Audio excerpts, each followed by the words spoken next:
Walking rant. You guys see the Texas A&M South Carolina game? You guys remember I just did a walking rant about how nobody likes privileged black kids. I just did that walking rant, and then that happened. That right there is a microcosm of what happens to confident, privileged, upper class black kids. That state trooper was sitting on the sidelines when the touchdown came in. Then he made it in his head. I know what he was thinking. He was like, yeah, man, words. They think they're better than everybody else. I'm gonna show them I'm over them. That had to be what he said, because he was a grown man and those were kids. And he walked up there when the boys were coming out of the locker room to shoulder check them. What 40-year-old man goes around trying to shoulder check 18, 19-year-old boys? You have no life. You are a loser.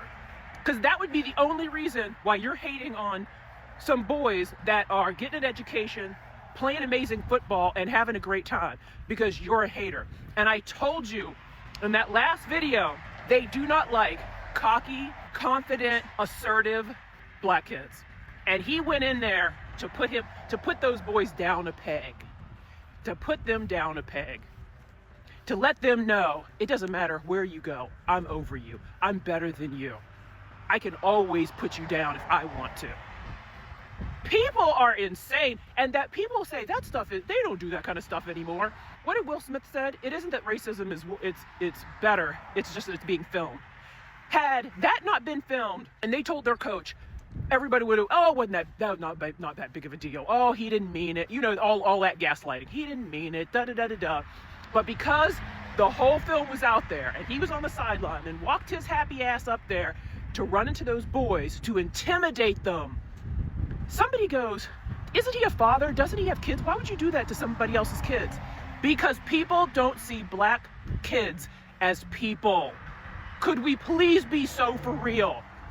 If you can feed somebody's babies to alligators, if you can cut somebody's baby out of somebody's stomach when you're hanging the mom, if you have a history of doing stuff like that, you're telling me all of a sudden you can see these boys as humans and somebody else's children. Please be so for real. He saw them boys as uppity N-words, and that's it. And he went down to knock them down a peg. Sports is like the last meritocracy, and everybody's mad about it.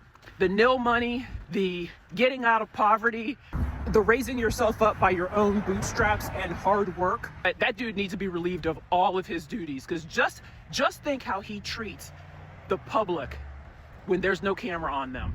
Worse than he treated those two boys. Terrible.